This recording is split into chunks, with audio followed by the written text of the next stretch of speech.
Hi everyone, इस video में JSSC परीक्षा स्नातक स्तर संचालन संशोधन नियमावली 2021 के बारे में बात करते हैं। इस नियमावली के अनुसार लगभग 50% परीक्षार्थियों को बड़ा झटका लगा है।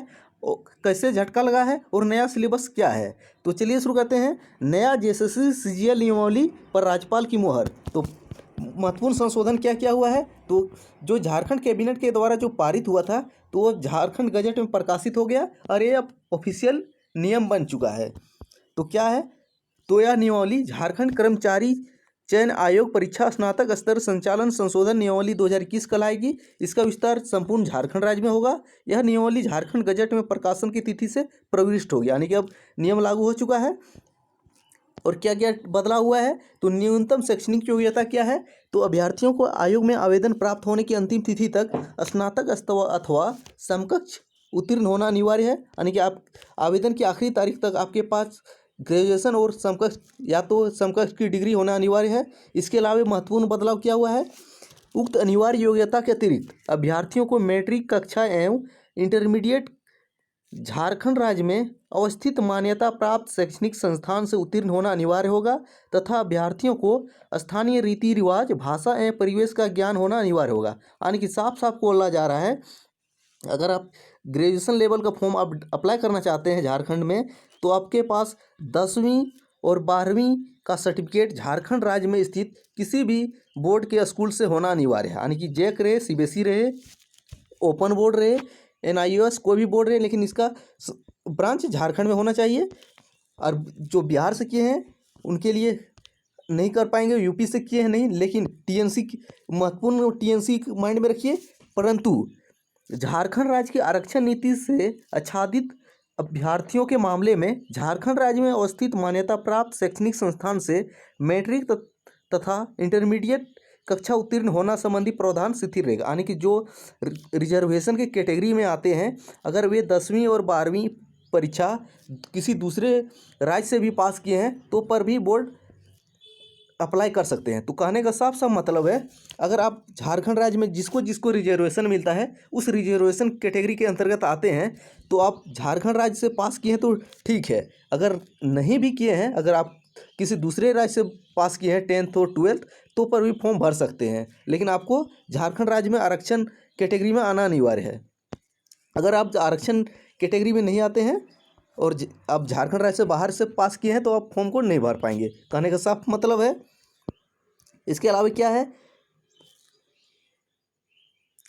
अब क्वालिफिकेशन मार्क क्या रखा गया है, तो इस परीक्षा में चयन हेतु कोटिवार न्यूनतम मार्क क्या क्या रखा गया है, अनारक्षित के लिए रखा गया है 40%, यानी कि 40% मार्क्स लाना अनिवार्य है। यानी कि क्वालिफिकेशन के सिलेक्शन के लिए मिनिमम सिलेक्शन मार्क्स कितना है, अनारक्षित के लिए 40%, अनुसूचित जाति, अनुसूचित जनजाति और महिला के लिए 32%। इसके बाद क्या है, अत्यंत पिछड़ा वर्ग के लिए BC1 के लिए 34% और BC2 के लिए 36.5%, आदिम जनजाति के लिए 30% और आर्थिक रूप से कमजोर वर्ग EWS के लिए 40% है, और जनरल और EWS के लिए 40% लाना अनिवार्य है। इसके बाद क्या है, इसके बाद सिलेबस क्या है, तो तीन पेपर होगा। पहला पत्र क्या है, भाषा ज्ञान में प्राप्त अंक मात्र क्वालिफाइंग होगा, जिसके उत्तीर्ण होने के लिए हिंदी एवं अंग्रेजी भाषा ज्ञान में प्राप्त अंकों को जोड़कर 30% अंक प्राप्त करना निर्धारित रहेगा। इस पत्र में प्राप्त अंक मेधा सूची निर्धारण के लिए जोड़ा नहीं जाएगा। तो कहने का साफ साफ मतलब है जो पेपर 1 जो होगा वो हिंदी और इंग्लिश का होगा, जो क्वालिफाइंग होगा। इसमें आपको 30% मार्क्स लाना अनिवार्य होगा, दोनों मिला के। अगर नहीं लाते हैं तो आपको आगे नेक्स्ट पेपर जांचा नहीं जाएगा, और इसमें जितने भी नंबर लाएंगे वो आपको मेरिट लिस्ट में नहीं जुड़ेगा। इसके बाद पेपर 2 आता है, तो पेपर 2 में जो है लैंग्वेज पेपर जो है रखा गया है वो रहेगा, और इसमें भी 30% लाना अनिवार्य है। यानी कि 30% से प्लस जितना लाइए आपके लिए फ़ायदा है। और पेपर 3 क्या है, तो सामान्य ज्ञान में 30% अंक प्राप्त करना अनिवार्य है। तो GS पेपर जो होगा उसमें 30% मार्क्स पर लाना अनिवार्य होगा। यानी कि मेरिट किससे बनेगा, पेपर 2 और पेपर 3 से, पेपर 2 और पेपर 3 से। और पेपर 1 जो है क्वालिफाइंग नेचर का है।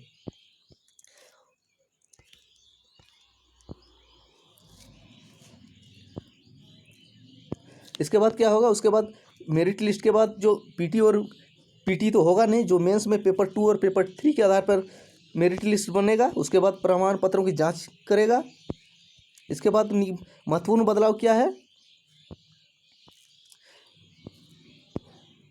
अगला महत्वपूर्ण बदलाव क्या है, मेधा सूची में एक से अधिक उम्मीदवार के प्राप्तांक यानी मार्क समान रहने पर मेधा का निर्धारण उम्मीदवार की जन्म तिथि के आधार पर किया जाएगा तथा अभ्यर्थी जिसकी उम्र ज़्यादा होगी उन्हें अपेक्षाकृत ऊपर स्थान मिलेगा। यानी कि जो मेरिट लिस्ट बनेगा इसमें 2 कैंडिडेट का, मान लें 2 कैंडिडेट का मार्क्स समान है, तो जो उम्र में बड़ी होगा उसको पहला आगे का रैंक उसको मिलेगा।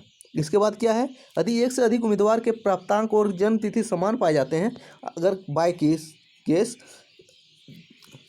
तो 2 कैंडिडेट है जिनका जन्म तिथि भी सेम है और जितना नंबर लाए वो भी सेम है, तो मेरिट कैसे बनेगा ऊपर नीचे, तो इसके लिए जो ग्रेजुएशन लेवल में जो मार्क्स रहेगा उसके आधार पे ऊपर नीचे मेरिट बनेगा।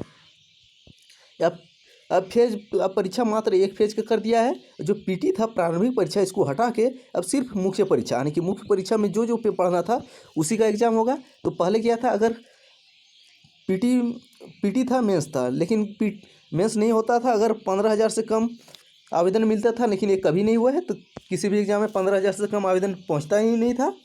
तो परीक्षा मात्र एक चरण मुख्य परीक्षा में ली जाएगी। जो मुख्य परीक्षा था इसको अब एक ही वही परीक्षा लिया जाएगा जो उसमें 3 पेपर होगा। इसके बाद क्या है, तो भाषा में क्या क्या आप रख सकते हैं, पेपर 2 में हिंदी रख सकते हैं, पहले रख सकते थे हिंदी, अंग्रेजी, उर्दू, संथाली, बांग्ला, मुंडारी हो, खड़िया, कुडुख, कुरमाली, खोटा, नागपुरी, पंचपरगनिया, उड़िया जो पहले रख सकते थे, लेकिन अब संशोधित करके क्या क्या रख दिया है, अब 12 भाषा रख सकते हैं। कौन कौन, उर्दू, संथाली, बांग्ला, मुंडारी, हो, खड़िया, कुडुख, कुरमाली, खोटा, नागपुरी, पंचपरगनिया, उड़िया में से किसी एक भाषा को परीक्षा विकल्प के आधार पर अभ्यर्थी दे सकेंगे। झारखंड कर्मचारी चयन आयोग स्नातक स्तर संचालन नियमावली 2015 जो पीटी था उसको विलोपित करके मेंस केवल एग्जाम होगा, वही कह रहा है।